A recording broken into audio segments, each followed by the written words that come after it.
Welcome to 360 Tamil. இன்னைக்கு இந்த வீடியோல நம்ம எந்த படத்தோட எக்ஸ்பிளனேஷன் பத்தி பார்க்க போறோம்னா, மலையாள சினிமால 2012ல வெளியான செகண்ட் ஷோ அப்படின்ற படத்தை பத்தி தான் பார்க்க போறோம். இந்த படத்துல தான் துல்கர் சல்மான் அறிமுகமானாரு. இந்த படம் இப்ப தமிழ்லயும் இருக்கு. பார்க்கணும்னு நினைக்கிறவங்க ஃபுல் படத்தை பார்க்கலாம். இல்ல கதை தெரிஞ்சுக்கிட்டா போதும்னு நினைக்கிறவங்க மேற்கொண்டு இந்த வீடியோவை கண்டினியூ பண்ணுங்க. இந்த படத்தோட எக்ஸ்பிளனேஷனுக்குள்ள போறதுக்கு முன்னாடி இந்த வீடியோக்கு ஒரு லைக் போடுங்க. அது மூலியமா இந்த வீடியோ இன்னும் நிறைய பேர்கிட்ட கொண்டு போய் சேர்க்கப்படும். இப்ப டைம் வேஸ்ட் பண்ணாம நம்ம நேரடியா எக்ஸ்பிளனேஷனுக்குள்ள போயிடலாம். படத்தோட ஸ்டார்டிங் சீனே நம்ம ஹீரோவை காட்டுறாங்க. இவரோட பேர் அரிலால் அப்படின்றது. இவர் பஸ் ஸ்டாப்ல வெயிட் பண்ணிட்டு இருக்கும் போது பக்கத்துல ஒரு பையன் இருக்கான். அந்த பையன் கிட்ட பேச்சு கொடுக்குறாரு. அவன் மும்மரமா போனை தான் யூஸ் பண்ணிட்டு இருக்கான். பெருசா இவர் பேசுறத கண்டுக்க மாட்டான். இப்ப பஸ் வருது, இவங்க போக வேண்டிய பஸ்ஸா அப்படின்ற மாதிரி பக்கத்துல போறாங்க. ஆனா இவங்க போக வேண்டிய பஸ்ஸா இருக்காது. அதனால பஸ் அங்க இருந்து கிளம்பி போயிருது. இவங்களும் மேற்கொண்டு வெயிட் பண்ணிட்டு இருக்காங்க. முன்னாடி பேசாம இருந்த பையன் இப்ப கொஞ்சம் கொஞ்சமா பேச ஆரம்பிக்கிறான்.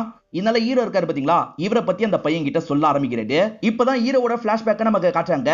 ஹீரோவை பொறுத்த வரைக்கும் ஒரு பெஸ்ட் ஃப்ரெண்ட் இருப்பாரு. அவரு பேரு குருடி அப்படின்றது. இவங்க ரெண்டு பேருமே சேர்ந்த மாதிரி எப்பவுமே ஜாலியா ஃபன்லாம் பண்ணிட்டு இருப்பாங்க. இவங்க சில இல்லீகல் வேலை எல்லாம் பார்ப்பாங்க. அதனால போலீஸ் ஒருத்தர் இவங்களை பிடிச்சி பயங்கரமா மிரட்டலாம் செய்யறாரு. கோவப்பட்ட இவங்க இருக்காங்கல்ல, அவரை ஏதாவது பண்ணணும்னு யோசிக்கிறாங்க. அவர் வீட்டுல தனியா இருக்கும் போது இவங்க முகத்தை மறைச்சு அவரை பயங்கரமா அட்டாக் பண்ணிடுறாங்க. அங்க இருந்து சந்தோஷமா சிரிச்சுக்கிட்டே கிளம்ப ஆரம்பிக்கிறாங்க. ஹீரோவை பொறுத்த வரைக்கும் அம்மா மட்டும் தான் இருப்பாங்க. அவங்க பேரு தேவகி அப்படின்றது. குருடியை பொறுத்த வரைக்கும் பேரண்ட்ஸ் எல்லாம் இருக்க மாட்டாங்க. அடிக்கடி இவரோட வீட்டுக்கு தான் வருவாரு. இப்ப அம்மா இவங்க ரெண்டு பேருக்குமே சாப்பாடுலாம் வச்சு தந்துட்டு இருக்காங்க. இவர் இல்லீகல் வேலை பார்க்கறது அம்மாக்கு தெரியாது. அம்மா கிட்ட ஒரு கிளாஸ்ல போய் கத்துட்டுலாம் இருக்கேன் அப்படின்ற மாதிரி இவர் போய் சொல்லி வச்சிருப்பாரு. இப்போ ஒரு ஃப்ரெண்டும் கிளாஸ்க்கு போலாம் அப்படின்ற மாதிரி இவரை கூப்பிடுறாரு. அந்த ஃப்ரெண்டு தான் இந்த இல்லீகல் வேலை பார்க்கறதுக்கான ஏற்பாடுலாம் பண்ணி தந்திருப்பாரு. போட்ல நிறைய இல்லீகல் பொருள்லாம் வரும். அதை லாரியில ஒரு இடத்துல இருந்து இன்னொரு இடத்துக்கு கொண்டு போறது தான் ஹீரோவோட வேலையா இருக்கும். டிரைவர் வேலை தான் பாப்பாரு. இப்ப வேலையெல்லாம் முடிச்சிடுறாரு. இவரோட ஃப்ரெண்டை பாக்குறதுக்காக வந்துடுறாரு. ரெண்டு பேருமே எப்பவுமே சரக்கு அடிக்கிற இடத்துல சரக்கு அடிச்சிட்டு இருக்காங்க. அப்பதான் இந்த வேலையில சேர்த்து விட்ட நபர் இருக்காரு பாத்தீங்களா, இன்னொன்னு லோடு இருக்கு, சீக்கிரமா கிளம்பி வான்னு சொல்லிட்டாரு. சரி மச்சான், நீ சரக்கு அச்சிட்டு நான் வந்துடுறேன் அப்படின்ற மாதிரி இவர் ஃப்ரெண்டை விட்டுட்டு கிளம்பிடுறாரு. சரக்கெல்லாம் ஏத்துட்டோம் அப்படின்ற மாதிரி ஹீரோ வெயிட் பண்ணிட்டு இருக்காரு. அப்பதான் ஹீரோவோட ஃப்ரெண்ட் இருக்காருல, காயப்பட்ட மாதிரி இந்த இடத்துக்கு வராரு. ஹீரோவும் என்னாச்சு ஏதாச்சுன்னு கேக்குறாரு. அந்த ஃப்ரெண்டு வச்சிருந்த சரக்கெல்லாம் காலியா இருக்கும். மேற்கொண்டு சரக்கு அடிக்கணும்னு நினைச்சிருப்பாரு. பக்கத்துல ஒரு கேங்கு சரக்கெல்லாம் அடிச்சிட்டு இருந்திருப்பாங்க. எனக்கும் சரக்கு தாங்கடா அப்படின்ற மாதிரி அவங்க கிட்ட இருந்து பாட்டில புடுங்கிருப்பாரு. அவனுங்க கோவப்பட்டு அடிச்சிருப்பாங்க. இதான் நடந்தது அப்படின்ற மாதிரி சொல்லிட்டாரு. நீ உடனே அந்த இடத்துக்கு வந்து அவங்க கூட சண்டை போடுன்னு சொல்லிட்டாரு. ஹீரோ வரலன்னு அவாய்ட் பண்ணிட்டாரு. ஃப்ரெண்டு ரொம்ப கூப்பிடுறதுனால இங்க இருந்து கிளம்புறாரு. சீக்கிரமா நான் வந்துடுறேன் அப்படின்ற மாதிரி சொல்லிட்டு தான் கிளம்புறாரு. ஃப்ரெண்டு அடிச்ச நபர்கள் இருக்காங்க பாத்தீங்களா, பேசிக்கிட்டே நடந்து வந்துட்டு இருக்காங்க. இப்ப ஹீரோவும் அவங்க கூட இந்த இடத்துல சண்டை போடுறாரு. அவனுங்களும் நிறைய பேர் இருக்கிறதுனால ஹீரோ அடிச்சிடலாம்னு நினைக்கிறாங்க. ஆனா ஹீரோ தனியால எல்லாரையும் அடிச்சிடுறாரு. சரி திரும்பி அந்த இடத்துக்கு போவோன்ற மாதிரி அந்த இடத்துக்கு வராது. அதுக்குள்ள அங்க இருக்க ஆளுங்க எல்லாரையும் போலீஸ் அரெஸ்ட் பண்ணி கூட்டு போறாங்க. இவங்க வரதுக்கு கொஞ்சம் லேட் ஆச்சுல்ல, அதனால தான் இவங்க மாட்டிருக்காங்க. இதனால அந்த அண்ணனும் ஹீரோவை மறைச்சு பார்த்துக்கிட்டே இங்க இருந்து கிளம்புறாரு. இதுக்கப்புறம் அந்த அண்ணன் நமக்கு வேலை தரமாட்டாரு அப்படின்றது இவருக்கு புரிஞ்சிருது. இவங்களை சேர்த்து விட்ட நபர் இருக்காருல, ஏன்டா இப்படி பண்ணி தொலைச்சிங்க, இதுக்கப்புறம் தப்பி தவறி கூட அந்த பக்கம் வந்துடாதீங்க அப்படின்ற மாதிரி கோவமா இவங்களை திட்டிட்டு இங்க இருந்து கிளம்பி போயிடுறாரு. ஃப்ரெண்டால் தானே இந்த விஷயம்லாம் நடந்தது. அதனால ஹீரோவும் ஃப்ரெண்டு கிட்ட கோவப்பட்டு இருக்காரு. விடுமச்சான் பாத்துக்கலாம் அப்படின்ற மாதிரி அந்த ஃப்ரெண்டு சொல்லிட்டாரு. மேற்கொண்டு என்ன பண்றது அப்படின்ற மாதிரி இவங்க ரெண்டு பேருமே பிளான்லாம் பண்ணிட்டு இருக்காங்க. இப்ப ஆண்டனின்னு ஒரு நபரை பாக்குறதுக்காக வந்துடுறாங்க. அவர் இந்த ஊர்ல கட்ட பஞ்சாயத்து வேலை எல்லாம் பண்ணிட்டு இருக்கிறவரா இருப்பாரு. ஆண்டனி அப்பவும் பார்க்க ஆண்டனி மாதிரியே இருப்பாரு. அவர் தான் இந்த ரவுடிசம் வேலை எல்லாம் முதல்ல பண்ணிருப்பாரு. அவர் ஆட்கள் கூட தீபாவளி அன்னைக்கு நடந்து வந்துட்டு இருக்காரு. அப்போ ஒரு சின்ன பையன் வெடிய சடனா அவருக்கு பக்கத்துல தூக்கி போட்டுறான். அது வெடிச்சதுல ஷாக் ஆகி அவர் அதே இடத்துல இறந்து போயிடுவாரு. அந்த வெடி வெடிச்ச பையன் இருக்கான் பாத்தீங்களா, இந்த ஊரை விட்டே தப்பிச்சு ஓடிடுவான். அப்பாவை கொண்டது அந்த பையன் தானே, அவனை எதாவது பண்ணணும் அப்படின்ற மாதிரிலாம் இவர் யோசிச்சுட்டு இருக்காரு. இப்ப நான் கட்ட பஞ்சாயத்து பண்ற வேலையெல்லாம் விட்டுட்டேன், காரு பைக்கை தூக்குற வேலை தான் பார்த்துட்டு இருக்கேன், என்கிட்ட வேலை கிடையாது, கிளம்புங்க அப்படின்ற மாதிரி சொல்லிட்டாரு. அப்ப ஹீரோ இருக்காருல்ல, ரொம்ப நாளாவே உங்களுக்கு ஒரு பைக்கு டிமிக்கி கொடுத்துக்கிட்டே இருந்தது, அந்த பைக்கை நான் தூக்கிட்டேன் பாருங்க அப்படின்ற மாதிரி சொல்லிட்டாரு. இதை பாக்குற ஆண்டனியும் ரொம்ப ஆச்சரியப்படுறாரு. பரவாயில்ல, இந்த வேலை நீங்க சரியா செய்வீங்க போல, இதை செய்யுங்க அப்படின்ற மாதிரி சொல்லிடுறாரு.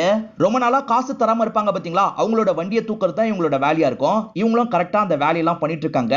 அதனால ஆண்டனிக்கு இவங்க ரெண்டு பேரும் ரொம்ப பிடிச்சிருது. அம்மா இருக்காங்கல்ல, வேற ஒரு பையன் கவர்மெண்ட் வேலையில சேர்ந்துட்டான், நீ படிச்சுக்கிட்டே இருக்க, எப்பதான்ப்பா சேருவே அப்படின்ற மாதிரி கேக்குறாங்க. ஒரு நல்ல வேலையில சேர்ந்தாதான் அம்மா சந்தோஷப்படுவாங்க, எப்படியாவது சேரணும் அப்படின்ற மாதிரிலாம் யோசிக்கிறாரு. இதை பத்தி ஃப்ரெண்டு கிட்ட சொல்லிட்டு இருக்காரு. இதை பத்திலாம் இவங்க டிஸ்கஸ் பண்ணிட்டு இருக்கும் போதுதான் பேங்க்ல வேலை பார்க்குற ஒரு ஃப்ரெண்டை பாக்குறாங்க. இப்ப அந்த நபர் அந்த இடத்துல லாக் பண்ணிடுறாங்க. எப்படியாவது அந்த இடத்துல எங்களுக்கு வேலை வாங்கித்தா அப்படின்ற மாதிரி சொல்லிட்டாங்க. இவங்க படிப்புக்கு பெருசா வேலை எல்லாம் கிடைக்காது. ஆனா அங்கேயும் வண்டியை தூக்குற மாதிரி வேலை இருக்கும் பாத்தீங்களா, அந்த வேலையை போட்டு தந்துடுறாங்க. ஆனா அம்மா கிட்ட பேங்க்ல மேனேஜர் வேலை கிடைச்சிருக்கு அப்படின்ற மாதிரி இவர் போய் சொல்லிட்டாரு. அம்மாவும் உண்மை நினைச்சு பயங்கரமா இந்த இடத்துல சந்தோஷப்படுறாங்க. இப்ப ஹீரோ அந்த பேங்க்குக்காகவும் வேலை பார்த்துட்டு இருக்காரு. அதே மாதிரி ஆண்டனிக்காகவும் வேலை பார்த்துட்டு இருக்காரு. லைஃப் நல்லபடியா போயிட்டு இருக்கு. நிறைய காசும் இவருக்கு கிடைக்குது. ஆண்டனி ஒரு சின்ன பையனை தேடிட்டு இருந்தாரு பாத்தீங்களா, இப்ப அந்த பையன் நல்லா வளர்ந்துடுறான். கண்ணத்துல பெரிய மச்சம் தான் அவனோட அடையாளமா இருக்கும். ஹாஸ்பிட்டல் வச்சு ஆட்கள் பார்த்திருப்பாங்க. அதனால தான் அவனை ஏதாவது பண்ணணும் அப்படின்ற மாதிரி இவரும் ஆட்களோட ஹாஸ்பிட்டலுக்கு வந்துடுறாரு. அவன் எங்கன்ற மாதிரி ஒவ்வொரு இடமா தேடிட்டு இருக்காரு. ஒரு இடத்துல வச்சு அவனை பார்த்துடுறாரு. பார்த்தவரு செம்மையா டென்ஷன் ஆயிடுறாரு.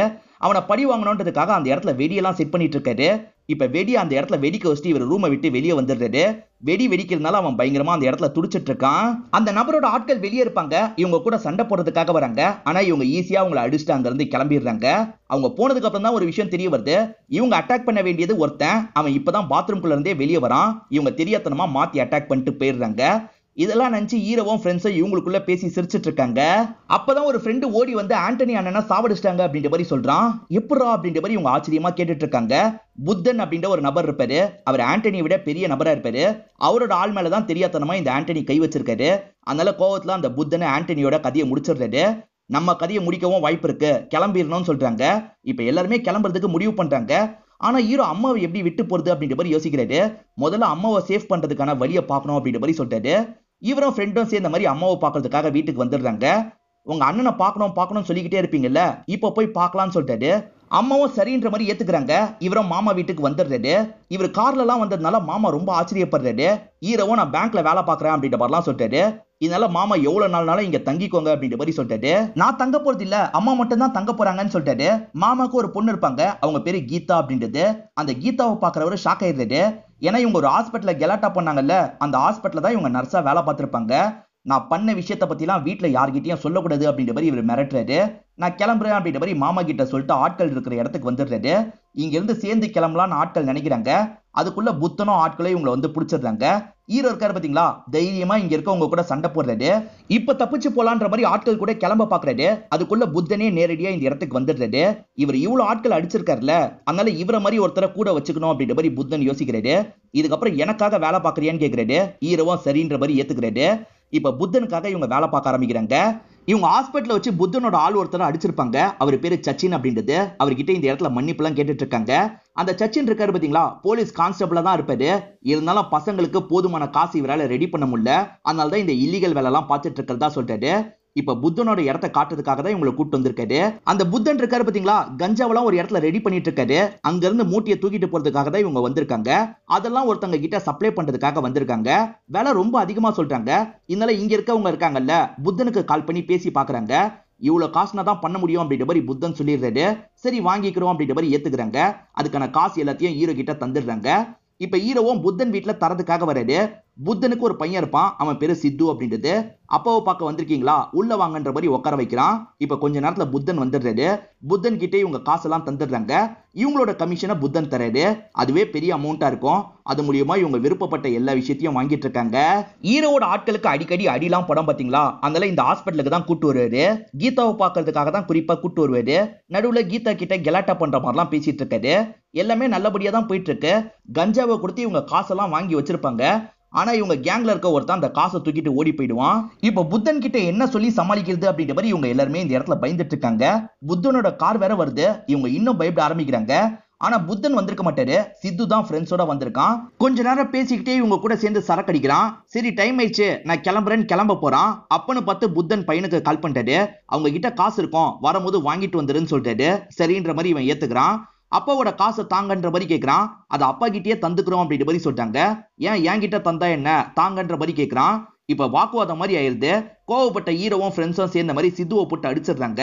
இதனால சித்து இருக்கான்ல, என் அப்பா கிட்டே உங்களை சொல்றேன், உங்களை விட மாட்டேன் அப்படின்ற மாதிரிலாம் கோவமா கிளம்பி போறான். இவங்களுக்கு என்ன பண்றதுன்னு தெரியல. என்ன பண்றது அப்படின்ற மாதிரிலாம் இந்த இடத்த யோசிச்சுட்டு இருக்காங்க. அப்ப நிறைய பேர் இவங்களை அட்டாக் பண்றதுக்காக வராங்க. புத்தனோட ஆட்கள் அப்படின்றது இவங்களுக்கு தெரிய வந்துருது. இவங்களும் பதிலுக்கு முடிஞ்ச அளவுக்கு சண்டை போடுறாங்க. ஹீரோக்கு இப்ப பயங்கரமா காயம்பட்டது. ஹீரோவும் தப்பிச்சு ஓடணும் அப்படின்ற மாதிரி ஓட ஆரம்பிக்கிறாரு. இப்ப ஆட்களுக்கு பயந்த மாதிரி ஒரு இடத்துல ஒளிஞ்சிருக்காரு. ஒளிஞ்சவரு அதே இடத்துல மயங்கி விழுந்துடுறாரு. இவரோட ஃப்ரெண்ட்ஸ் இருக்காங்க பாத்தீங்களா, இப்ப ஹீரோவை ஒரு ஹாஸ்பிட்டல்ல சேர்த்திருக்காங்க. எல்லாருமே ஓகே தானேன்னு கேட்கிறாரு. ஓகே தான் அப்படின்ற மாதிரி சொல்றாங்க. கீதா தான் இவருக்கு ட்ரீட்மெண்ட்லாம் இந்த இடத்துல தந்துட்டு இருக்காங்க. இப்பதான் இந்த புத்தனோட ஆட்கள் இந்த இடத்த கண்டுபிடிச்சு வந்துட்டு இருக்காங்கன்னு தெரிய வருது. உடனே இங்க இருந்தும் கிளம்பணும் அப்படின்ற மாதிரி ஹீரோ கிட்ட சொல்லிட்டாங்க. ஹீரோ இருக்கார்ல, அம்மா கிட்ட இதை பத்தி சொல்லாதன்னு கீதா கிட்ட சொல்றாரு. அந்த ஊர்ல இருக்கிறதே பிரச்சனை, வேற ஊருக்கு வந்துடலான்ற மாதிரி புதுசா ஒரு ஊருக்கு தான் இவங்க வந்துடுறாங்க. அந்த ஊர்ல ஒரு வீட்டை வாடகைக்கு எடுத்து இவங்க வாழலாம் ஆரம்பிக்கிறாங்க. ஹீரோ இருக்கார்ல, அம்மா கிட்ட இது வரைக்கும் சொல்லாம இருந்ததுக்கு நன்றின்னு சொல்றாரு. நான் சொல்ல தேவையில்ல, நீங்க பண்ணிட்டு இருக்க காரியம் கண்டிப்பா ஒரு நாள் உங்க அம்மாக்கு தெரிஞ்சிடும் அப்படின்ற மாதிரி சொல்றாங்க. இவங்க சம்பாரிச்சதை சேவிங்ஸ் மாதிரி கொஞ்சம் வச்சிருப்பாங்கல்ல, அது மூலியமா ஒரு கடை போடலாம் அப்படின்ற மாதிரி யோசிக்கிறாங்க. இப்ப டீ கடை செட் பண்றதுக்கான ஏற்பாடெல்லாம் பண்ணிட்டு இருக்காங்க. அதே சமயம் இவங்க ஃப்ரெண்டுல குருடி இருக்காருல்ல, அவருக்கு கார் நல்லாவே ஓட்ட தெரியும். அவரும் டாக்ஸி டிரைவரா மாறிடுறாரு. இவங்களும் ஓரளவுக்கு நார்மல் லைஃப்க்கு மாறலாம் ஆரம்பிக்கிறாங்க. அப்படியே சில மாதங்கள் ஓடிட்டு இருக்கு. ஹீரோவும் ஃப்ரெண்ட்ஸும் நைட்டு நேரம் சேர்ந்த மாதிரி சரக்கச்சிட்டு இருக்காங்க. அப்ப குருடி இருக்காரு பாத்தீங்களா, டாக்ஸில வராரு. கோட் சூட்லாம் போட்டு வராரு. என்னடா கோட் சூட்லாம் போட்டு வந்திருக்க அப்படின்ற மாதிரி ஃப்ரெண்ட்ஸ் கேக்குறாங்க. இவரை நடந்த விஷயத்த சொல்றாரு. இவரு டாக்ஸில ஒரு பையன் 2 பொண்ணுங்க கூட வந்துட்டு இருந்திருப்பான். அவன் யாருன்னு தெளிவா பார்த்தவரு ஷாக் ஆயிடுறாரு. டே நீயா அப்படின்ற மாதிரி கேக்குறாரு. ஏன்னா சித்து தான் வந்திருப்பான். ஏன்டா எங்களை மாட்ட வச்சிட்டல அப்படின்ற மாதிரி சித்துவை போட்டு கோவத்துல அடிச்சிடுறாரு. அந்த கோட்டை கலட்டு அப்படின்ற மாதிரி அவனோட கோட்டை வாங்கியிருப்பாரு. மத்த ட்ரெஸ்ஸையும் கலட்டு அப்படின்ற மாதிரி கலட்ட வச்சிருப்பாரு. அவன் ஜட்டியோட நடு ரோட்ல நின்னுட்டு இருந்திருப்பான். இதெல்லாம் கேட்டுட்டு இருக்க ஃப்ரெண்ட்ஸ் பயங்கரமா டென்ஷன் ஆயிடுறாங்க. ஏன்டா தேவையில்லாத வேலை பண்ணன்னு கேக்குறாங்க. இந்த இடத்தையும் காலி பண்ணோன்னு வீட்டுக்கிட்ட வராங்க. பார்த்தா வீடு பத்தி எரிஞ்சிட்டு இருக்கு.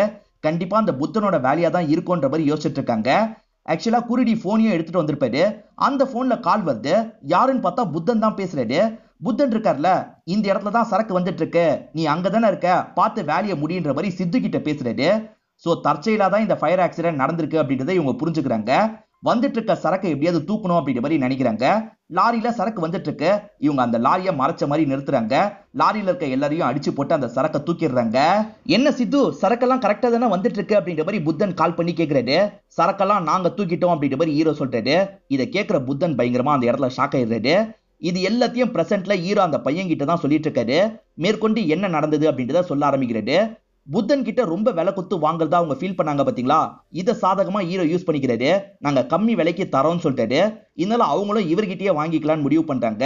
இது மூலியமா ஹீரோக்கு பெரிய அமௌண்ட் கிடைக்குது. அந்த அமௌண்ட் மூலியமா நம்மளே பிசினஸ் பண்ணலாம் அப்படின்ற மாதிரி ஆரம்பிச்சிடுறாரு. இதெல்லாம் புத்தனுக்கும் தெரிய வருது. புத்தன் பயங்கரமா டென்ஷன் ஆகுறாரு. ஹீரோ கூட ஸ்கூல் படிச்ச நிறைய பேர் இருப்பாங்கல்ல, அவங்க எல்லாரையும் திரும்பி கேதர் பண்ணணும்னு நினைக்கிறாரு. ஒவ்வொருத்தரையா தேடி கண்டுபிடிச்சு கேதர் பண்ணிட்டு இருக்காரு. இப்பதான் புத்தன் ஆட்கள் இவர் அடிக்கிறதுக்காக வராங்க. ஆனா ஹீரோவோட ஃப்ரெண்ட்ஸே ஒரு 10-15 பேர் இருப்பாங்க. அவங்கள மீறி எதுவுமே பண்ண முடியாதுன்னு ஆட்கள்லாம் பயந்து இங்க இருந்து கிளம்பிடுறாங்க. இது மூலியமா ஹீரோக்கு நிறைய காசு கிடைக்குது. ஹீரோவும் அம்மாவை பாக்குறதுக்காக வந்துடுறாரு. அதே சமயம் கீதா கிட்ட பேசுறதுக்காக ரூம்க்கு வந்துடுறாரு. உன்னோட அப்பாவை கண்டலே எனக்கு சுத்தமா பிடிக்காது அப்படின்ற மாதிரிலாம் கோவமா பேசிட்டு இருக்காரு. ஆனா இப்பெல்லாம் ஓரளவுக்கு பிடிக்க ஆரம்பிச்சிருச்சு, ஏன்னா ஒன்னு எனக்கு பிடிக்க ஆரம்பிச்சிருச்சுல அப்படின்ற மாதிரி சொல்லிட்டாரு. இதை கேட்கிற அவங்களுமே ஸ்மைல் பண்ண ஆரம்பிச்சிடுறாங்க. இவங்க 2 பேருமே ஓரளவுக்கு லவ் பண்ண ஆரம்பிச்சிட்டாங்க நமக்கு காட்டுறாங்க. கீதா வேற ஒரு வேலைக்கு இன்டர்வியூ அட்டென்ட் பண்றதுக்காக கிளம்பிட்டு இருக்காங்க. அம்மா இருக்காங்கல்ல, நீ போய் கீதாவை டிராப் பண்ணுன்னு சொல்லிட்டாங்க. சரின்ற மாதிரி இவரை இவங்களை கார்ல கூட்டு போக ஆரம்பிக்கிறாரு.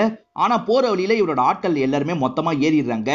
நம்ம இன்டர்வியூக்கு போக போறது இல்ல, தியேட்டருக்கு தான் போக போறோம் அப்படின்ற மாதிரி தியேட்டருக்கு கூட்டு வந்துடுறாங்க. என்ன தியேட்டருக்கு கூட்டு வந்திருக்காங்கன்னு இவங்க யோசிச்சுட்டு இருக்காங்க. ஆக்சுவலா சரக்க தரதுக்காக தான் தியேட்டருக்கு வந்திருக்காங்க. சரக்க தந்ததுக்கு அப்புறம் இவங்களை இன்டர்வியூக்காக கூட்டு வந்துடுறாங்க. இன்டர்வியூல ஒவ்வொருத்தரையா உள்ள கூப்பிட்டு இருக்காங்க. இவங்க ரொம்ப நேரமா வெயிட் பண்ணிட்டு இருக்காங்க. கடைசியா தான் இவங்களை கூப்பிடுறாங்க. சில கேள்வி எல்லாம் இவங்க கிட்ட கேக்குறாங்க. இவங்களுக்கு சுத்தமா பதில் தெரியல. இவங்களும் முழிச்சிட்டு இருக்காங்க. இவங்களை ரிஜெக்ட் பண்ணிடலாம்னு அவங்க நினைக்கும் போது கரெக்டா ஹீரோ இந்த இடத்துக்கு வந்துடுறாரு. உனக்கு எவ்வளவு நேரம் தான் வெயிட் பண்றது அப்படின்ற மாதிரி கோவமா இவங்களை பார்த்து கேட்கறாரு. அதே சமயம் இங்க கேள்வி கேட்கிறவரையும் ஹீரோக்கு நல்லா தெரிஞ்சிருக்கு. சார் நீங்களா அப்படின்ற மாதிரி ஆச்சரியமா கேட்கிறாரு.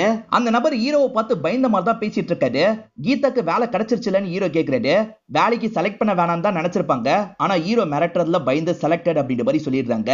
இவங்க 2 பேருக்கு எப்படி பழக்கம் நமக்கு காட்டுறாங்க. ஆண்டனிக்காக காரை தூக்குனார்ல, அப்படி இவரோட காரையும் தூக்கியிருப்பாரு. இவர் அடிக்கலாம் செஞ்சிருப்பாரு. அதனால தான் வேலை போட்டு தந்துடுறாரு. இப்ப கீதா வெளியே வரும்போது மேலந்தாளம்லாம் இருக்கு. கீதாவும் ஒன்னும் புரியாம பாத்துட்டு இருக்காங்க. ஃப்ரெண்ட்ஸ் இருக்காங்கல்ல, ப்ரப்போஸ் பண்ணுன்னு ஹீரோ கிட்ட சொல்லிட்டு இருக்காங்க. ஹீரோவும் தயங்கி இவங்க கிட்ட ப்ரப்போஸ் பண்ணிட்டாரு. ஆனா கீதா இருக்காங்கல்ல, எனக்கு விருப்பம் இல்லைன்னு சொல்றாங்க. உன்னை எனக்கு பிடிக்கும், இருந்தாலும் நீ பண்ற வேலை எல்லாம் எனக்கு பெருசா பிடிக்கல, அதனால யோசிச்சுதான் முடிவு எடுக்க முடியும் அப்படின்ற மாதிரி இங்க இருந்து கிளம்பிடுறாங்க. இதனால ஹீரோவுமே இந்த இடத்துல லைட்டா ஃபீல் பண்றாரு. ஹீரோவும் புத்தன் மாதிரி கஞ்செல்லாம் ரெடி பண்றாரு அப்படின்ற மாதிரி சொன்ன பாத்தீங்களா, புத்தனோட கிளைண்ட் நிறைய பேர் இவர் பிடிச்சிடுறாரு. அதே மாதிரி புத்தன் கிட்ட நிறைய அடியாட்கள் இருந்தாங்க பாத்தீங்களா, அவங்க எல்லாருமே ஒவ்வொருத்தரா இவர்கிட்ட வந்து ஜாயின் பண்ண ஆரம்பிக்கிறாங்க. இப்ப புத்தனும் ஒரு கஸ்டமர் கிட்ட பேசுறாரு. அந்த கஸ்டமர் இருக்காரு பாத்தீங்களா, நான் ஹீரோ கிட்டயே பிசினஸ் பண்ணிக்கிறேன், உங்க கூட இதுக்கப்புறம் செட் ஆகாதுன்னு சொல்றாரு. இதனால பயங்கரமா புத்தன் டென்ஷனா வராரு. இப்ப ஹீரோவும் ஃப்ரெண்ட்ஸும் ஒரு பாருக்கு வந்திருக்காங்க. இவங்க ஒரு காரணத்தோட தான் வந்திருக்காங்க. இவங்க கேங்ல இருக்க ஒருத்தர் இருக்காரு பாத்தீங்களா, இந்த இடத்துல இவங்களோட ட்ரக் எல்லாம் எடுத்து சேல் பண்ணிட்டு இருக்காருன்னு இவங்களுக்கு தெரிய வந்திருக்கு. அவரை லாக் பண்றதுக்காக தான் இந்த இடத்துக்கு வந்திருக்காங்க. இப்ப நினைச்ச மாதிரியே அவரை லாக் பண்ணி பயங்கரமா அடிக்கிறாங்க. அவரும் தெரியாம பண்ணிட்டேன், என்ன விட்டுருங்க அப்படின்ற மாதிரிலாம் கேட்டுட்டு இருக்காரு. ஆனா குருடி இருக்காரு பாத்தீங்களா, கத்திய வச்சு அவரோட வயித்தையே குத்திடுறாரு. துரோகியை கூட வச்சிருக்கிறது என்னைக்கா இருந்தாலும் இந்த கூட்டத்துக்கே ஆபத்தா முடியும், அதனால நீ சாவு அப்படின்ற மாதிரி அந்த இடத்துல சாவடிச்சிடுறாங்க. மாமா கிட்ட ஹீரோ என்ன சொல்லியிருப்பாருன்னா, நான் கடன் எல்லாத்தையும் அடைச்சிடுறேன்னு சொல்லியிருப்பாரு. இருந்தாலும் பேங்க்ல இருந்து கடன் அடையல அப்படின்ற மாதிரி சொல்லிட்டாங்க. இதனால மாமாவும் ஹீரோவை பார்க்கணும்னு பேங்க்குக்கு போயிட்டு இருக்காரு. எப்படியாவது ஹீரோ கிட்ட இந்த விஷயத்த சொல்லணும்ன்ற மாதிரி கீதா யோசிக்கிறாங்க. மாமா என்ன பண்றாருன்னா, நான் ஹரிலாலோட மாமா, ஹரிலால கூப்பிடுங்க அப்படின்ற மாதிரிலாம் வெயிட் பண்ணிட்டு இருக்காரு. இப்ப இவங்க இருக்காங்கல்ல, சைலண்டா ஹீரோக்கு கால் பண்ணி இந்த தகவலை சொல்லிடுறாங்க. ஹீரோவும் அந்த இடத்துக்கு வந்துடுறாரு. காசெல்லாம் செட்டில் பண்ணிட்டேன் அப்படின்ற மாதிரிலாம் சொல்லிட்டு இருக்காரு. அதே மாதிரி ஹீரோயின் கூட வந்தாங்கல்ல, இவர்கிட்ட பேசிட்டு இருக்காங்க. ரெண்டு பேருமே பீச் கிட்ட வந்து பேச ஆரம்பிக்கிறாங்க. முதல்ல ஹீரோயின் நோ தானே சொன்னாங்க. ஆனா இப்ப ஹீரோவை பிடிக்க ஆரம்பிச்சிருது. ஹீரோவை லவ்லாம் பண்ண ஆரம்பிச்சிடுறாங்க. ஹீரோ ஃப்ரெண்டு கூட தான் கார்ல வந்துட்டு இருக்காரு. ஹீரோயின் இருக்காங்கல்ல, எப்படியாவது ஃப்ரெண்டை கழட்டி விடுங்க அப்படின்ற மாதிரி சிக்னல்லயே புரிய வைக்கிறாங்க. ஹீரோவும் இந்த விஷயத்த புரிஞ்சுக்கிறாரு. மச்சான், அந்த பொக்கே ஷாப்ல போய் பொக்கே வாங்கிட்டு வா அப்படின்ற மாதிரி ஃப்ரெண்டு கிட்ட சொல்லிட்டாரு. ஃப்ரெண்டும் சரின்ற மாதிரி காரை விட்டு இறங்கி வாங்கறதுக்காக போறாரு. அவர் கொஞ்சம் தான் தள்ளி போயிருப்பாரு. அதுக்குள்ள ஹீரோ இருக்காருல, கார் எடுத்துட்டு வேகமா இங்க இருந்து கிளம்புறாரு. அப்பன்னு பார்த்தா அந்த இடத்துக்கு வேற ஒரு கார் வருது. கார்ல வந்தது புத்தனோட ஆட்கள் தான். அங்க இருக்க ஃப்ரெண்டை போட்டு அட்டாக் பண்றாங்க. ஃப்ரெண்டும் தடுத்து சண்டைலாம் போட்டுட்டு இருக்காரு. இதை பாக்குற ஹீரோவும் ஃப்ரெண்டை காப்பாத்தணுன்ற மாதிரி வேகமா வந்துட்டு இருக்காரு. அதுக்குள்ள ஃப்ரெண்டை சாவடிச்சுட்டு அங்க இருந்து கிளம்பிடுறாங்க. இதெல்லாம் பாக்குற இவருமே இந்த இடத்துல பயங்கரமா ஷாக் ஆயிடுறாரு. நீ இறங்கி போன கீதாவை அனுப்பி விடுறாரு. சம்பந்தப்பட்ட யாரையும் விடக்கூடாதுன்னு ஹீரோ நினைக்கிறாரு. இப்ப புத்தன் இடத்துக்கு ஆட்களோட வந்துடுறாரு. ஆட்கள் எல்லாருமே சேர்ந்த மாதிரி புத்தன் ஆட்களை அட்டாக் பண்ணிட்டு இருக்காங்க. இப்ப ஹீரோவும் புத்தனை லாக் பண்ணி அந்த இடத்துல கதையை முடிச்சிடுறாரு. அவரோட ஆட்கள் எல்லாரையும் முடிக்கணும்ன்ற மாதிரி துரத்தி இவங்க காலி பண்றாங்க. ஆல்மோஸ்ட் எல்லாரையும் இவங்க காலி பண்ணிடுறாங்க. ஹீரோ சீக்கிரட்டா ஒரு பகுதியில கஞ்சாலாம் ரெடி பண்ணிட்டு இருந்தாரு பாத்தீங்களா, அந்த இடம் பத்தி எரிய ஆரம்பிச்சிருது. சோ அங்க கஞ்சா தான் இருந்திருக்கு அப்படின்றது போலீஸ்க்கு தெரிய வந்துருது. இதுக்கு பின்னாடி யாரெல்லாம் இருக்காங்கன்றத சீக்கிரமா கண்டுபிடிப்போம் அப்படின்ற மாதிரி போலீஸ் பேட்டிலாம் தந்துட்டு இருக்காங்க. இப்ப புத்தன் இடத்துக்கு ஹீரோ வந்துடுறாரு. சோ இவர் மட்டும் தான் இந்த பிசினஸை இப்ப பண்றாரு. பெரிய லெவல்ல இதை கரெக்டா பண்ணணும் அப்படின்ற மாதிரிலாம் ஆட்கள் கிட்ட பேசிட்டு இருக்காரு. ஈரின் கண் முன்னாடி தானே அந்த ஃப்ரெண்டு இறந்து போனாரு. ஈரின் இதுக்கப்புறம் லவ்வை ஏத்துப்பாளா இல்லனா இந்த வேலையை விட சொல்லுவாளா அப்படின்ற மாதிரிலாம் இவர் யோசிச்சுட்டு இருக்காரு. ஆனா ஈரின் இருக்காங்கல்ல, நீங்க மேற்கொண்டு இதே வேலையை கூட பண்ணுங்க, எனக்கு ஒன்னும் பிரச்சனை இல்லை அப்படின்ற மாதிரி சொல்லிட்டாங்க. இவருமே இந்த இடத்துல சரின்ற மாதிரி சந்தோஷம்லாம் பட்டுட்டு இருக்காரு. ஆனா இன்னமும் அம்மாக்கு தெரியாம தான் ஹீரோ இந்த வேலையை பண்ணிட்டு இருக்காரு. ஹீரோக்கு சச்சின்னு ஒரு நபரை தெரியும் பாத்தீங்களா, அவர் ஹீரோவை பாக்குறதுக்காக வந்திருக்காரு. அவர் என்ன சொல்றாருன்னா, புதுசா ஒரு ஏசிபி வந்திருக்காரு, உங்க கேங்கு தான் பின்னாடி இருக்குன்றது அவருக்கு தெரியுது, அவரை நேர்ல வந்து பாத்துட்டேன்னா கிளியர் பண்ணிடலாம் அப்படின்ற மாதிரி சொல்லிட்டாரு. சரி, நான் கண்டிப்பா ஒரு நாள் பாக்குறேன் அப்படின்ற மாதிரி இவர் சொல்லிட்டாரு. சச்சினோ சரின்ற மாதிரி கிளம்ப போறாரு. அப்ப ஹீரோ இருக்காரு பாத்தீங்களா, அவருக்கு சாக்லேட் பாக்ஸ் எல்லாம் தராரு, உங்க பசங்களுக்கு தாங்கன்னு சொல்லிட்டாரு. சரின்ற மாதிரி சச்சினோ வாங்கிட்டு கிளம்பிடுறாரு. ஏற்கனவே சில ஆபீசர் எல்லாம் கைக்குள்ள போட்டு தான் ஹீரோ இந்த வேலையை பண்ணுவாரு. அந்த மாதிரி ஏசிபியை பார்க்கலான்றதுக்காக தான் இந்த இடத்துக்கு வந்திருக்காரு. இவரை வெயிட் பண்ண சொல்லி ஒரு ரூம்ல இருக்க வச்சிருக்காங்க. இவரும் ரொம்ப நேரம் வெயிட் பண்ணிட்டு இருக்காரு. சரி, டிவி அது பாப்போன்ற மாதிரி டிவி ஆன் பண்ணி பாக்குறாரு. ஒரு பகுதியில கஞ்சா எரிஞ்சது பாத்தீங்களா, அதை பத்தி சொல்லிட்டு இருக்காங்க. அதுக்கு பின்னாடி யாரெல்லாம் இருக்காங்களோ அவங்களெல்லாம் போலீஸ் அரெஸ்ட் பண்ணிட்டாங்கன்னு சொல்றாங்க. அதுல ஹீரோவோட பேரையும் சேர்த்து சொல்றாங்க. இது நம்மள அரெஸ்ட் பண்ணிட்டாங்களான்னு ஹீரோ ஷாக் ஆகுறாரு. இப்ப மத்தவங்களுக்கு கால் பண்ண ட்ரை பண்றாரு, யாருக்கும் போன் போல. கதவை உடைக்கலாம் ட்ரை பண்றாரு, உடைக்கவும் முடியல. இவர் பாட்டுக்கு வெயிட் பண்ணிட்டு இருக்கும் போதுதான் கதவை திறந்து சச்சின் அந்த இடத்துக்கு வராரு. சச்சின் தான் ஏசிபியா இருப்பாரு. இதை பாக்குற ஹீரோக்கு செம்ம ஷாக்கிங்கா இருக்கு. அவங்க நெட்வொர்க் எப்படி செயல்படுது அப்படின்றத முழுசா கண்டுபிடிக்கணும் அப்படின்ற மாதிரி கமிஷனர் யோசிச்சிருப்பாரு. நம்ம டிபார்ட்மெண்ட்லயே நிறைய பேர் சப்போர்ட் பண்றாங்க, அதனால அதை கண்டுபிடிக்க முடியல, நீங்க தான் சீக்கிரட்டா இந்த வேலையை பார்க்கணும்னு சொல்லியிருப்பாரு. ஏசிபி இருக்காரு பாத்தீங்களா, அந்த புத்தன் கிட்ட வேலை பார்க்குற மாதிரிலாம் நடிச்சிருப்பாரு. அதுக்கப்புறம் ஹீரோ அந்த வேலையை பண்ண ஆரம்பிச்சிருப்பாரு. ஹீரோ கிட்டயும் வேலை பார்க்குற மாதிரி நடிச்சிருப்பாரு. அந்த மொத்த நெட்வொர்க்கையும் காலி பண்றது தான் இவரோட வேலையா இருக்கும். இதை பத்திலாம் ஹீரோ கிட்ட எக்ஸ்பிளைன் பண்ணிட்டு இருக்காரு. என்னால உன்னை என்கவுண்டர்ல கூட கொல்ல முடியும், ஆனா அந்த மாதிரி நான் பண்ண மாட்டேன், உனக்கு என்ன தண்டனை கிடைக்கணுமோ அதை நான் வாங்கி தருவேன் அப்படின்ற மாதிரி சொல்லிட்டு இங்க இருந்து நடக்க ஆரம்பிக்கிறாரு. உங்களுக்கு 2 பசங்க இருக்கிறதா சொல்லியிருக்கீங்கல்ல அப்படின்ற மாதிரி ஹீரோவும் மிரட்டுற மாதிரி கேட்கிறாரு. ஆனா பசங்க இருக்கிறதா அவர் போய் தான் சொல்லியிருப்பாரு. எனக்கு இன்னும் கல்யாணமே ஆகல, ஆனா பத்திரிக்கை உனக்கு தான் தருவேன்னு கிளம்புறாரு. ஹீரோவோட ஆட்கள் சிலர் வெளியே தான் இருப்பாங்க. அவங்களும் ஹீரோவை வெளியே எடுக்கிறதுக்கு பயங்கரமா ட்ரை பண்ணிட்டு தான் இருக்காங்க. அப்படியே நாட்கள் ஓட ஆரம்பிக்குது. மாத கணக்குல ஹீரோ ஜெயில இருந்துட்டு இருக்காரு. ஈரின் இவருக்காக வெயிட் பண்ணுவாங்க அப்படின்ற மாதிரிலாம் இவர் யோசிச்சிருப்பாரு. ஆனா ஈரின் அப்பா இருக்காரு பாத்தீங்களா, வேற ஒரு பெரிய இடத்துல அவங்களுக்கு வரன் பார்த்திருக்காரு. அவங்களுமே சரின்ற மாதிரி அந்த கல்யாணத்தை சந்தோஷமா பண்ணி முடிச்சிடுறாங்க. இதெல்லாம் தெரிய வந்தோன்னா ஹீரோ ஃபீல் பண்ணிட்டு இருக்காரு. ஹீரோ பாக்குறதுக்காக அம்மா வராங்க. ஹீரோ பண்ண எல்லாமே அம்மாக்கு தெரிஞ்சிருது. ஹீரோ சின்ன வயசுல தப்பு பண்ணும் போது பயங்கரமா அழுவாரு. சரி, இதுக்கப்புறம் இந்த தப்பை பண்ணக்கூடாது அப்படின்ற மாதிரி அம்மா சமாதானம் பத்தி இருப்பாங்க. அதே விஷயத்தை தான் இந்த இடத்துலயும் பண்றாங்க. நீ திரும்பி ஜெயிலை விட்டு வந்ததுக்கு அப்புறம் புதுசா ஒரு லைஃபை வாழணும், இந்த தப்பெல்லாம் பண்ணக்கூடாதுன்னு சொல்லியிருப்பாங்க. கண்டிப்பா பண்ண மாட்டேன் அப்படின்ற மாதிரி இவர் சொல்லியிருப்பாரு. அந்த மாதிரி தான் ஜெயிலை விட்டு வந்து இந்த நபர்கிட்ட இவர் பேசிட்டு இருக்காரு. ரொம்ப நேரமா பஸ்ஸே வந்திருக்காது. இவங்க 2 பேருமே நடந்தே தான் இவங்களோட ஊருக்கு போயிட்டு இருக்காங்க. அப்பதான் எதிர ஒரு கார் வருது. அந்த கார் வர துணியே சரி கிடையாது. யாரோ அட்டாக் பண்றதுக்காக தான் வராங்கன்னு ஹீரோக்கு புரியுது. நீ கவனமா இருன்ற மாதிரி அவரை கவர் பண்ற மாதிரி நிக்கிறாரு. ஆனா அந்த பையன் இருக்கான் பாத்தீங்களா, சடனா கன் எடுக்கிறான். இத பாக்குற ஹீரோ ஷாக் ஆயிடுறாரு. உங்க வேலையை பத்தி எல்லாம் சொன்னீங்கல்ல, இதுதான் என்னோட முதல் வேலை அப்படின்ற மாதிரி அந்த பையன் சொல்றான். இப்ப கன்னை வச்சு ஹீரோவை ஷூட் பண்ணிடுறான். ஷூட் பண்ணவன் அந்த கார்ல ஏறி கிளம்ப ஆரம்பிக்கிறான். அந்த கார்ல யார் இருக்கான்னு பாத்தீங்கன்னா சித்து தான் இருக்காரு. அதாவது அந்த புத்தனோட பையன் தான் இருக்காரு. புத்தனையும் ஆட்களையும் கொல்லும் போது பையன் மட்டும் தப்பிச்சிருக்கான் போல. அந்த பையன் தான் இந்த விஷயத்த பண்ணிருக்கான். இப்ப இவங்க ரெண்டு பேருமே கார் எடுத்துட்டு இங்க இருந்து கிளம்பிடுறாங்க. ஹீரோவும் அந்த இடத்துல இறந்து போன மாதிரி இருக்காரு. கத்தி எடுத்தவனுக்கு கத்தியால் தான் சாவுன்ற மாதிரி காமிச்சு நமக்கு படத்தை முடிச்சிடுறாங்க. இந்த படம் உங்க எல்லாருக்குமே பிடிச்சிருக்கோம் நம்புறேன். இந்த வீடியோ உங்களுக்கு பிடிச்சிருந்ததுன்னா லைக் பண்ணுங்க, கமெண்ட் பண்ணுங்க, மறக்காம 360 தமிழ் சேனலை சப்ஸ்கிரைப் பண்ணுங்க. தொடர்ச்சியா இந்த மாதிரி வீடியோக்கள் வந்துகிட்டே தான் இருக்கும்.